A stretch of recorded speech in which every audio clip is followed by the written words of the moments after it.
प्रभु यीशु मसीह के नाम में आपको अनुग्रह, शांति और आशीष मिले।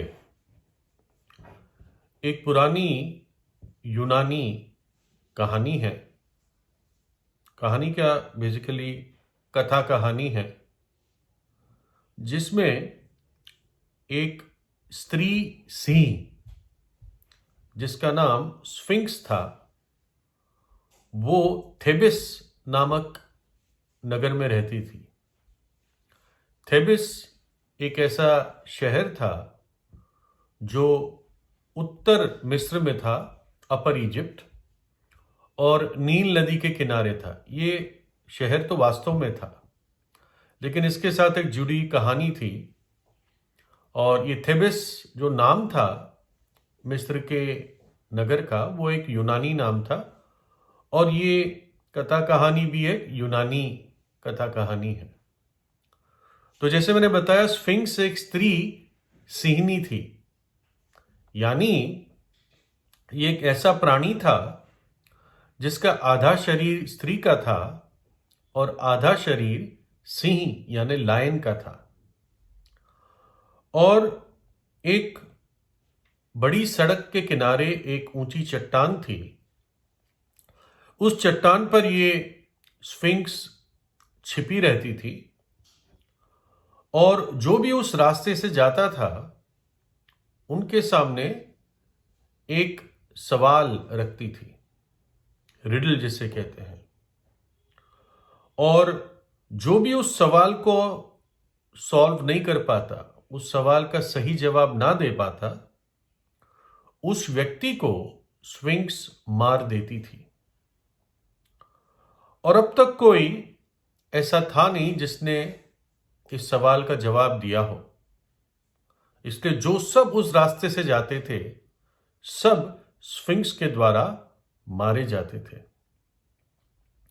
लेकिन एक व्यक्ति ने चैलेंज एक्सेप्ट किया जब उसको पता चला।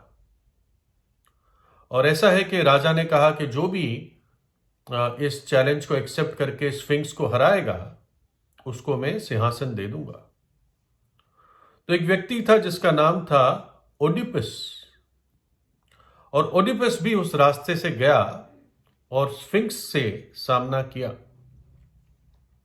और तब हमें पता चलता है कि स्फिंक्स क्या सवाल पूछती थी। वो पूछती थी, कौन सा वो प्राणी है जो जब सुबह उठता है तो 4 पैरों पे चलता है, दोपहर को 2 पैरों पे चलता है, और शाम ढलने पर 3 पैरों पर चलने लगता है। और ओडिपस ने एकदम तुरंत जवाब दिया, मनुष्य। बचपन में जब वो पैदा होता है तो थोड़े दिनों में वो अपने हाथ और घुटनों पर चलना शुरू करता है। जब वो एक जवान पुरुष या स्त्री हो जाता है तो फिर वो सीधे होकर 2 पैरों पे चलता है या चलती है।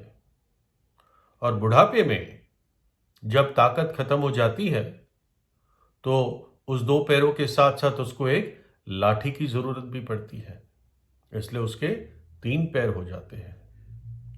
और स्फिंक्स इस जवाब को सुनते ही उसने अपने आप को एकदम उस चट्टान से नीचे वो कूदी और खाई में गिरकर वो मर गई। तो ये कहानी थी स्फिंक्स की और उस हर व्यक्ति की जो उस रास्ते से गुजरता था और मृत्यु को हरा नहीं पाता था। स्फिंक्स ही जीत जाती थी। और वैसे ही मनुष्य के जीवन का ये रास्ता है।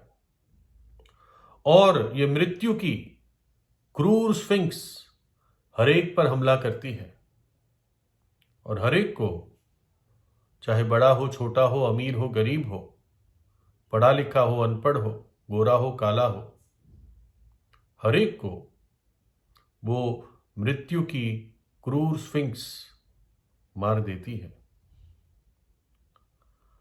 और अब तक कोई उसका जवाब दे नहीं पाया था। जब से मनुष्य बना था, या जब से मनुष्य परमेश्वर से दूर हो गया था, सब नाश होते जा रहे थे। मृत्यु राज कर रही थी। लेकिन जैसे उस कहानी में ओडिपस था, तो हमारे सत्य में ये कहानी नहीं है, कथा कहानी नहीं है, जो मैं बता रहा हूं वो सत्य है, परमेश्वर के वचन का अटल सत्य। प्रभु यीशु मसीह उसी मार्ग से आया, मनुष्य का रूप धारण करके, और उसने जवाब दिया। उसने उस मृत्यु के क्रूर स्फिंक्स को उलट पुलट कर दिया। वो शुरुआत है और आखिर है। वो मर गया और अब युगानुयुग जीवित है। अपनी मृत्यु के द्वारा उसने मृत्यु को हराया है। रोमी 5:17 में लिखा है, क्योंकि जब एक मनुष्य के अपराध के कारण मृत्यु ने उस एक ही के द्वारा राज्य किया, तो जो लोग अनुग्रह और धार्मिकता के वरदान बहुतायत से पाते हैं, वे एक मनुष्य के अर्थात यीशु मसीह के द्वारा अवश्य ही अनंत जीवन में राज करेंगे। साधारण शब्दों में, आदम या आदम और हवा के द्वारा इस संसार में पाप आया और पाप के कारण मृत्यु आई और मृत्यु राज करती रही। लेकिन प्रभु यीशु मसीह अनुग्रह और धार्मिकता का वरदान लेते हुए, मनुष्य जाति के लिए जीवन का वरदान लेते हुए इस धरती पर वो आया, और उसके द्वारा अब जीवन राज कर सकता है अगर एक पापी विश्वास करता है। एक व्यवस्था है जिसको कहते हैं पाप और मृत्यु की व्यवस्था। पाप और मृत्यु की व्यवस्था। आज संसार में हर जगह मृत्यु ही मृत्यु क्यों है? आदम और हवा से लेकर जो हमारे सबसे पहले माता पिता थे, उनके समय से मृत्यु विजयी दिखती है, प्रबल दिखती है। और कारण था क्योंकि उन्होंने पाप किया, परमेश्वर की आज्ञा को तोड़ा, और इस कारण मृत्यु आई। क्योंकि पाप और मृत्यु की व्यवस्था यही कहती है, वो प्राणी, वो व्यक्ति जो पाप करेगा वो निश्चित रूप से मरेगा। और पाप सबने किया है, सबने। जो भी स्त्री से जन्मा उन सब ने पाप किया है। लेकिन खुशखबरी की बात है, प्रभु यीशु मसीह एक कुंवारी के जरिए जन्मा, पाप रहित जन्मा। आज हम जिस परिस्थिति में हैं, हम देखते हैं कैसे चारों ओर मृत्यु ही मृत्यु की खबरें हैं। इस कोरोना वायरस के समयों में सब कुछ उस मृत्यु की क्रूर स्फिंक्स के सामने सब कुछ फेल हो रहा है। दवाइयाँ, हॉस्पिटल्स, डॉक्टर्स, नर्सेस, सरकारें, किसी के अंदर हिम्मत नहीं है कि मृत्यु को दूर रख सके। चाहे जवान है, चाहे बूढ़ा है, चाहे बच्चे हैं, चाहे पुरुष है, स्त्री है, मृत्यु कोई सिलेक्शन नहीं कर रही है कि मैं सिर्फ इन्हीं लोगों पर आऊंगी। लेकिन हम हर जगह मृत्यु के साये को देखते हैं। बहुत लोगों के आंखों में आज आंसू है, दुख है। मुझे याद आता है यूहन्ना 11 में प्रभु यीशु मसीह एक शोक सभा में जाता है जिसमें उसका मित्र लाजर मर गया था, और उस अध्याय में लिखा है यूहन्ना 11 में कि यीशु रोया। यीशु रोया। पाप के नतीजे को देखकर, लोगों के दुखों को देखकर प्रभु यीशु भी रोया। और जब मैं पाप की बात करता हूं, मैं किसी विशेष व्यक्ति की बात नहीं कर रहा हूं कि जो पाप करता है इसलिए उस पर विपत्ति आती है। मैं ये नहीं कह रहा हूं। मैं ये कह रहा हूं मनुष्य जाति में जो पाप आया है और मनुष्य जाति में इस कारण मृत्यु आई है। लेकिन ऐसे मुश्किल समय में परमेश्वर के वचन से हमें कुछ सहारा मिलता है, आशा मिलती है, जीवन मिलता है, निश्चितता मिलती है। लिखा है, जब मैंने उसे देखा तो उसके पैरों पर मुर्दा सा गिर पड़ा। ये परमेश्वर का एक दास था जिसको प्रभु यीशु का दर्शन मिला, और उसने मुझ पर अपना दाहिना हाथ रखकर ये कहा कि मत डर, मैं प्रथम और अंतिम और जीवता हूं। मैं मर गया था और अब देख मैं युगानुयुग जीवता हूं, और मृत्यु और अधोलोक की कुंजियां मेरे ही पास है।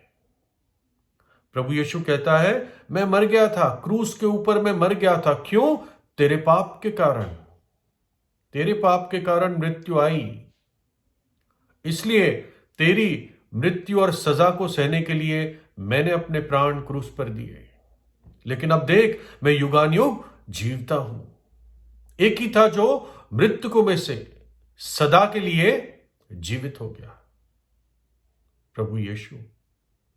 वो एक बहुत ऊंचे और महान उद्देश्य से इस दुनिया में आया। एक और धर्म बनाने नहीं आया, धर्म परिवर्तन करने नहीं आया। जो लोग ये सोचते हैं उनकी सोच बहुत नीचे है, समझ ही नहीं पाए। वो अफवाहों को सुनते आए हैं, झूठ को सुनते आए हैं, और झूठों का भाग नरक में होगा, बाइबल कहती है।